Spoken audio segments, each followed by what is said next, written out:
जय हिमालय जय भारत। हिमालय लोग यूट्यूब चैनल में आपका स्वागत है और मैं हूं जर्नलिस्ट डॉक्टर हरीश चंद्र लखेड़ा।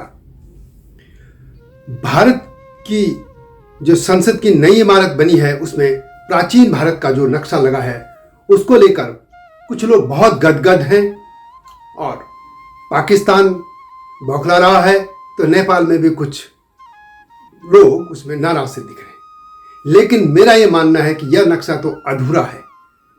यह उस प्राचीन भारत का और खासतौर पर यह तो महाभारत कालीन का जो भारत है उसको भी पूरी तरह से प्रदर्शित नहीं करता है।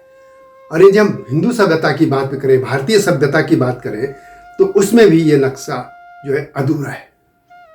आप कहेंगे कैसे अधूरा है, उसी को मैं विस्तार से बताऊंगा। लेकिन तब तक आपसे अनुरोध है कि हिमालय सभ्यता पर केंद्रित इस चैनल को सब्सक्राइब अवश्य कर दीजिए। हिमालय, पूरा हिमालय के बगैर भारत की कल्पना करना ही भी असंभव है, कर ही नहीं सकते कल्पना। और आप इस नक्शे में देखिए, हिमालय में भगवान शिव का जो घर है, कैलाश पर्वत, मानसरोवर, वो कहां है इसमें।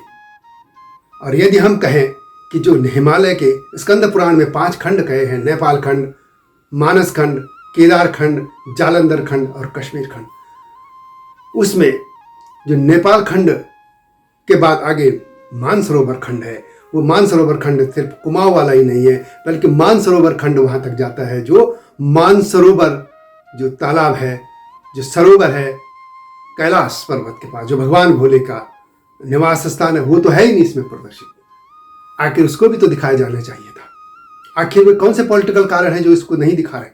और इसके बगैर हिमालय लोगों की इसमें सभ्यता कहां दिख रही है। हिमालय लोगों की सभ्यता इसमें कहीं दिख ही नहीं रही है।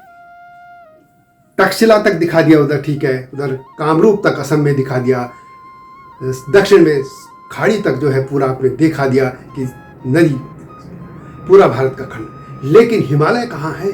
हिमालय की चीजें तो इसमें दिखनी चाहिए, हिमालय के मानसरोवर। और यदि ये हिंदू सभ्यता है, भारतीय सभ्यता पर बात करें तो जो तिब्बत का दक्षिणी इलाका है जिसको त्रिविस्टिप कहते हैं, वही मनुष्य के पहली जो कल भारत में जो मनुष्य जिसके उत्पन्न हुआ था कहते हैं, वो वही चीज था। और केदार खंड एक ऐसी जगह है, ये पूरा केदार खंड से मानसरोवर खंड का जो मानस खंड है, इसी में मनुष्य की पहली उत्पत्ति हुई थी और प्रथम पुरुष मनु वहीं पर थे। मैंने उसके बाद उनकी संतति हिमालय से फैली थी। और यही नहीं, जो स्वर्ग की परिकल्पना भी है वही मानसरोवर से लेकर केदार खंड का जो क्षेत्र है यही है। और त्रिविस्टिप जो कहा जाता है वही था, तो उसकी कल्पना तो इसमें कहीं दिखी नहीं। और यही छोड़िए, कम से कम इसमें यदि महाभारत कालीन भारतवर्ष का जो आ जाता झूठ लेख तो हम इसको पूर्ण कह सकते थे। तो ये तो अधूरा है, इसको और पूरा किया जाना चाहिए। और मेरा अनुरोध है भारत सरकार से कि इसको जो नक्शा है इसको परिपूर्ण किया जाए। इसमें मानसरोवर और कैलाश के बगैर हमारा भरतखंड की, जो हम कहते हैं जम्बूद्वीपीय भरतखंड, ये जो पूरा भरतखंड है, और जम्बूद्वीप जो पूर्व यूरेशिया को हम कहते थे, और भी जो 7 द्वीप थे उसका मैं अलग से वीडियो ला रहा हूं। लेकिन अभी मैं बात कर रहा हूं जम्बूद्वीपीय भरतखंड। ये जो पूरा भरतखंड है इसमें नेपाल के जो प्रधानमंत्री रहे हैं 2, KPS ओली और बाबूराम भट्टराई, इनको कम से कम अध्ययन करना चाहिए। इसमें भारत, मौजूदा जो भारत है उसके नक्शे की बात ही नहीं है, ये उस अखंड भारत, प्राचीन भारत की बात करता है जिसमें अफगानिस्तान, गांधारी, और जो गांधार महाभारत कालीन की मैं बात करूं तो गांधार भी है, तक्षशिला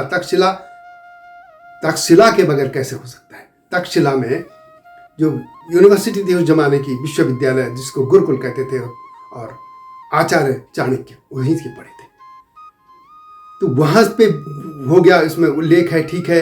उसके अलावा नेपाल भी यहीं से निकला, पाकिस्तान भी यहीं से निकला, भारत भी यहीं से निकला है, श्रीलंका है, उसके आगे बांग्लादेश है, नेपाल, भूटान, और आगे पूर्व के जो देश हैं वो भी हैं। ये तमाम देश जो है, इसी भारत जो नक्शा दिखा है ये प्राचीन भारत का है। इसे नेपाल के लोगों को नाराज नहीं होना चाहिए। कुछ लोग ही नाराज है, बाकी तो ठीक है, उनका कोई लेन वो ही नहीं, वो जानते कि प्राचीन भारत है। और एक और नेपाल का भी वैसे यदि हम देखें तो 18वीं सदी के बाद ये इसका एक कॉन्सेप्ट आया था। अदरवाइज इसमें छोटी छोटी जो राज्य थे, रियासतें थी, उसी तरह का एक नेपाल में भी नेवारों का था, इधर खसों का था, किरातों का था, अलग अलग जनपद वहाँ भी होते थे।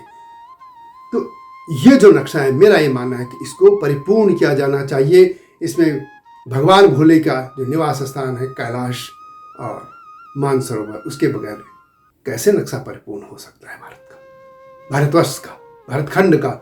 और हम कह के भारत खंडे की मैं बात कर रहा हूँ, मौजूदा इस भारत की मैं बात ही नहीं कर रहा जो हमारा देश है, मैं भारत खंड की बात कर रहा हूँ, भारत खंड की जिससे कई देश निकले हैं। हम इतिहास को तो मिटा नहीं सकते, इतिहास तो था ही ना। चाहे पाकिस्तान अब अरबी सभ्यता में चले गया, अफगानिस्तान अब अरबी सभ्यता में चले गया, जो अपने फोर फादर्स को हमेशा ही इग्नोर करते हैं, भूलते हैं, उनको जाहिल कहते हैं, जो भी ये अरबी सभ्यता है। लेकिन भारतीय सभ्यता के मतलब सांस्कृतिक तौर पर जो भारत है उसकी मैं बात कर रहा हूँ। तो इस संस्कृति में, ये जो एक विरासत है एक संस्कृति में, इसमें नेपाल की संस्कृति है, भिन्न भारत की संस्कृति है, इस जो तमाम देश हैं इनकी संस्कृति एक जैसी है। इसमें भगवान भोले के कैलाश और मानसरोवर का उल्लेख तो होना ही चाहिए। तो यह वीडियो कैसी लगी कमेंट में अवश्य लिखे, और हिमालय सभ्यता पर केंद्रित इस चैनल को सब्सक्राइब करना न भूलना। अगली वीडियो की प्रतीक्षा कीजिए। तब तक जय हिमालय, जय भारत। हिमालय पे पेड़ हो तो गीत गाएंगी नदियाँ, गीत गाएंगी नदियाँ। पेड़ों पे चिड़िया है तो गीत गाएंगी नदियाँ, पेड़ों पे चिड़िया है तो गीत गाएंगी नदियाँ। माँ की लोरी जैसे होते हैं नदियों के गीत।